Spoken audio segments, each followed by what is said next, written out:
So the race begins. I've probably put a lot in here because I really want to try and serve you, and I hope it doesn't just sound like philosophy since we can't do the interaction at the same level, although I hope you'll participate with me a bit. The bottom line of why I'm here is that I'm really in a position, I'm not here to motivate you, obviously, you don't need that. And a lot of times that's what people think I do, and it's the furthest thing from it. What happens though is people say to me, well, I don't need any motivation. And I say, well, that's interesting, that's not what I do. I'm the why guy. I want to know why you do what you do. What is your motive for action? What is it that drives you in your life today, not 10 years ago, or are you running the same pattern? Because I believe that the invisible force of internal drive activated is the most important thing in the world. I'm here because I believe emotion is the force of life. All of us here have great minds. You know, most of us here have great minds, right? I don't know if I'm in the category, but we all know how to think. And with our minds, we can rationalize anything. We can make anything happen. We can, I agree with what was described a few days ago about this idea that people work in their self-interest. But we all know that you don't work in your self-interest all the time. Because when emotion comes into it, the wiring changes in the way it functions. And so it's wonderful for us to think intellectually about how the life of the world is, and especially those who are very smart. We can play this game in our head, but I really want to know what's driving you. And what I'd like to maybe invite you to do by the end of this talk is explore where you are today for two reasons. One, so that you can contribute more. And two, so that hopefully we can not just understand other people more, but maybe appreciate them more and create the kinds of connections that can stop some of the challenges that we face in our society today. They're only going to get magnified by the very technology that's connecting us, because it's making us intersect. And that intersection doesn't always create the view of everybody now understands everybody and everybody appreciates everybody. So I've had an obsession basically for 30 years. And that obsession has been what makes the difference in the quality of people's lives?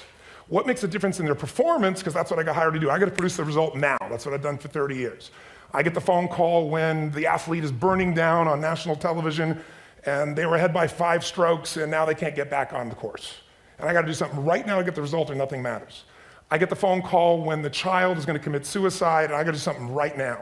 And in 29 years, I'm very grateful to tell you I've never lost one in 29 years. It doesn't mean I won't someday, but I haven't done it. And the reason is an understanding of these human needs that I want to talk to you about. So when I get those calls about performance, that's one thing, like how do you make a change? But also, I'm looking to see what is it that's shaping that person's ability to contribute, to do something beyond themselves.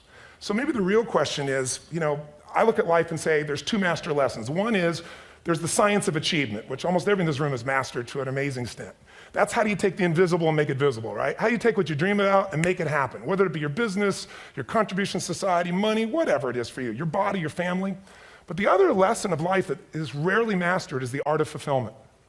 Because science is easy, right? We know the rules, you write the code, you follow those, and you get the result. Once you know the game, you just, you up the ante, don't you? But when it comes to fulfillment, that's an art. And the reason is it's about appreciation and it's about contribution. You can only feel so much by yourself. So I've had an interesting laboratory to try to answer the question of the real question, which is what's the difference in somebody's life if you look at somebody like those people that you've given everything to, like all the resources they say they need. You gave them not a $100 computer, you gave them the best computer. You gave them love, you gave them joy, you were there to comfort them. And those people very often, and you know some of them I'm sure, end up the rest of their life with all this love, education, money, and background, spending their life going in and out of rehab. And then you meet people that have been through ultimate pain, psychologically, sexually, spiritually, emotionally abused, and not always, but often they become some of the people that contribute the most to society. So the question we got to ask ourselves really is, what is it? What is it that shapes us? And we live in a therapy culture. Most of us don't do that, but the culture is a therapy culture. And what I mean by that is the mindset that we are our past. And everybody in this room, you wouldn't be in this room if you bought that theory, but most of society thinks biography is destiny. The past equals the future. And of course it does if you live there. But what people in this room know, and what we have to remind ourselves though, because you can know something intellectually, you can know what to do and then not use it, not apply it. So really what we got to remind ourselves is decision is the ultimate power. That's what it really is. Now, when you ask people, have you failed to achieve something? How many have ever failed to achieve something significant in your life? Say aye. Thanks for the interaction on a high level there. But if you ask people, why didn't you achieve something? Somebody who's working for you, or a partner, or even yourself, and you failed to achieve a goal, what's the reason people say they failed to achieve? What do they tell you? Tell me. Come on, out loud. Didn't know enough, didn't have the knowledge, didn't have the money, didn't have the time, didn't have the technology, I didn't have the right manager. Didn't have the Supreme Court.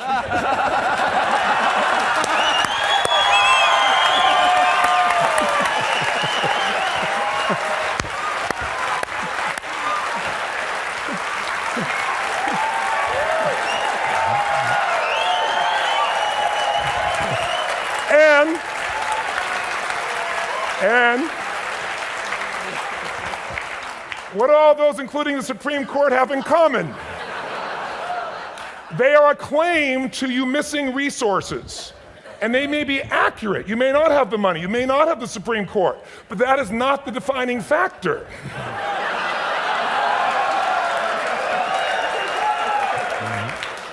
And you correct me if I'm wrong.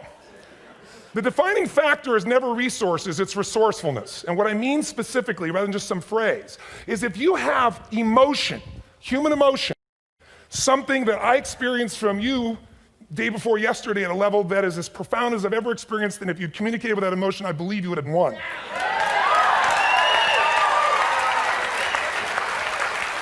But how easy for me to tell him what he should do.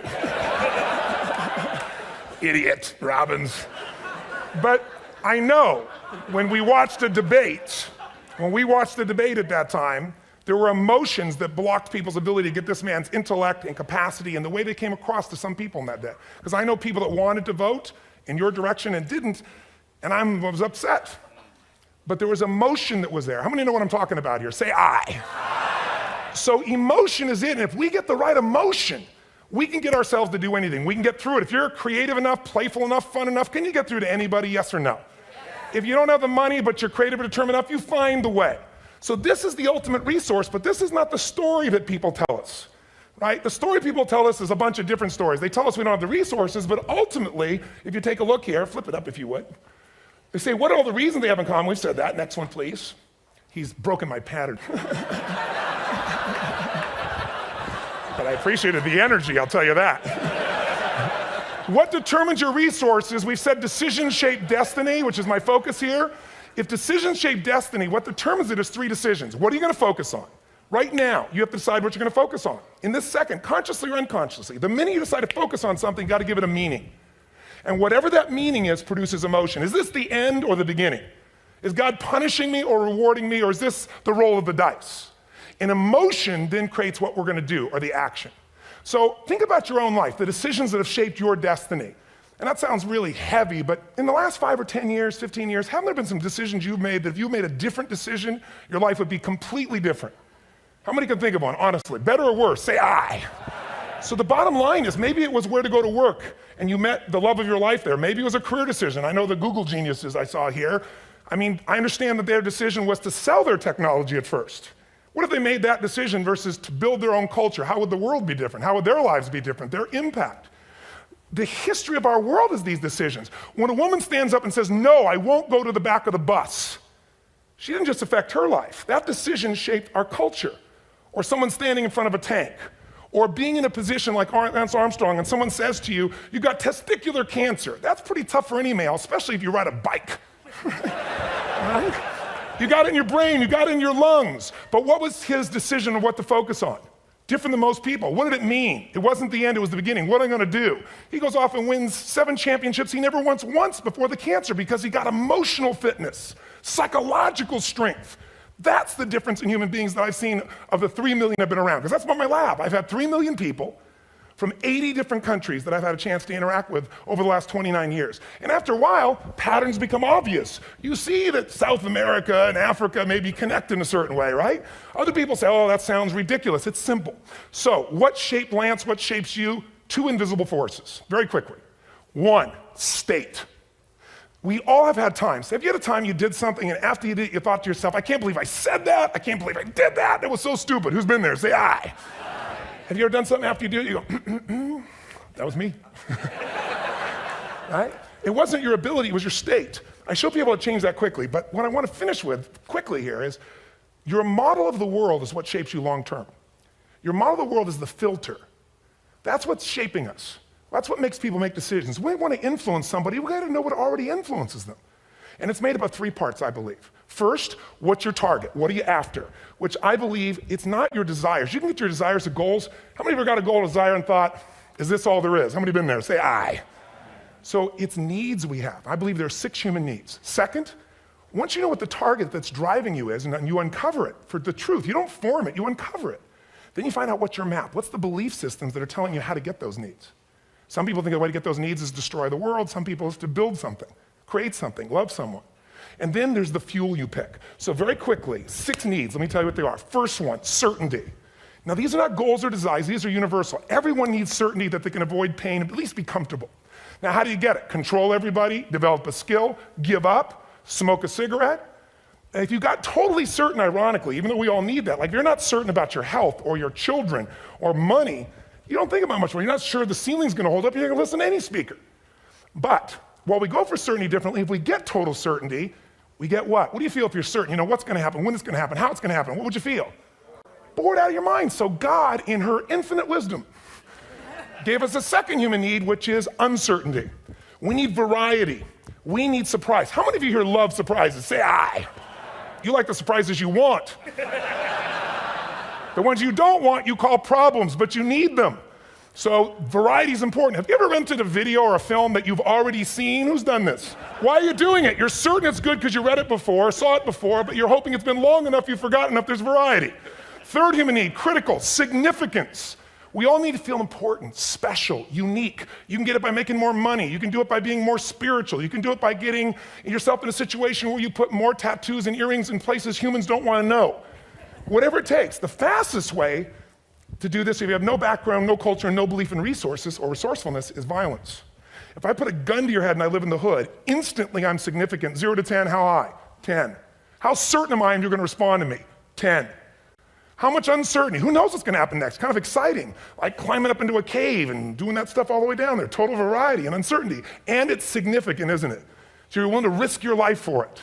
So that's why violence has always been around and will be around unless we have a consciousness change as a species. Now you can get significance a million ways, but to be significant, you gotta be unique and different. Here's what we really need. Connection and love, fourth need. We all want it. Most people settle for connection because love's too scary. Don't want to get hurt. Who here has ever been hurt in an intimate relationship? Say aye. And you're gonna get hurt again. Aren't you glad you came to this positive visit?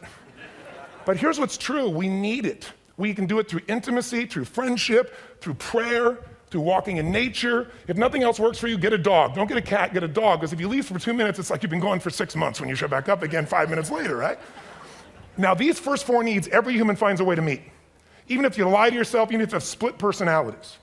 But the last 2 needs, the first 4 needs are called the needs of the personality, is what I call it. The last 2 are the needs of the spirit. And this is where fulfillment comes. You won't get fulfillment from the first 4. You'll figure a way, smoke, drink, do whatever, meet the first 4. But the last 2, number 5, you must grow. We all know the answer here. If you don't grow, you what? If a relationship's not growing, if a business is not growing, if you're not growing, it doesn't matter how much money you have, how many friends you have, how many people love you, you feel like hell. And the reason we grow, I believe, is so we have something to give of value. Because the 6th need is to contribute beyond ourselves. Because we all know, corny as it sounds, the secret to living is giving. We all know life's not about me, it's about we. This culture knows that, this room knows that. And it's exciting. When you see Nicholas up here talking about his $100 computer, the most passionate, exciting thing is here's a genius, but he's got a calling now. You can feel the difference in him, and it's beautiful. And that calling can touch other people. In my own life, my life was touched because when I was 11 years old, Thanksgiving, no money, no food, and we're not gonna starve, but my father was totally messed up. My mom was letting him know how bad he messed up. And somebody came to the door and delivered food. My father made 3 decisions. I know what they were briefly. His focus was, this is charity. What does it mean? I'm worthless. What do I gotta do? Leave my family, which he did. The time, one of the most painful experiences of life. My 3 decisions gave me a different path. I said, focus on, there's food, what a concept. You know? Second, but this is what changed my life. This is what shaped me as a human being. Somebody's gift, I don't even know who it is. They're not asking for it, this is giving our family food, looking out for us. It made me believe this. What does it mean? That strangers care. And what that made me decide is if strangers care about me and my family, I care about them. What am I gonna do? I'm gonna do something to make a difference. So when I was 17, I went out one day on Thanksgiving, it was my target for years, have enough money to feed 2 families. Most fun thing I ever did in my life, most moving. Then next year I did 4, and I didn't tell anybody what I was doing. Next year, 8. I wasn't doing it for brownie points, but after 8, I thought I could use some help. So sure enough, I went out, and what did I do? I got my friends involved, and I grew companies, and then I got 11 companies, and I built a foundation, Now, 18 years later, I'm proud to tell you, last year we fed 2 million people in 35 countries through our foundation, all during the holidays, Thanksgiving, Christmas, in all the different countries around the world. It's been fantastic. Thank you. So I don't tell you that to brag, I tell you because I'm proud of human beings because they get excited to contribute once they've had the chance to experience it and not talk about it. So finally, I'm about out of time, the target that shapes you, here's what's different about people. We have the same needs, but are you a certainty freak? Is that what you value most, or uncertainty? This man here couldn't be a certainty freak if he climbed through those caves. Are you driven by significance or love? We all need all six, but whatever your lead system is tilts you in a different direction. And as you move in a direction, you have a destination or destiny. The second piece is the map. Think of that as the operating system tells you how to get there. And some people's map is, I'm gonna save lives even if I die for other people, and they're a fireman, somebody else says, I'm gonna kill people to do it. They're trying to meet the same needs of significance, right? They want to honor God or honor their family, but they have a different map. And there are 7 different beliefs. I can't go through them because I'm done. The last piece is emotion. I say one of the parts of the map is like time. Some people's idea of a long time is 100 years. Somebody else says is 3 seconds, which is what I have. And the last one I've already mentioned that felt you. If you got a target and you got a map, and let's say, I can't use Google because I love maps, and they haven't made it good for Macs yet. So if you use MapQuest, how many have made this fatal mistake of using MapQuest at some time?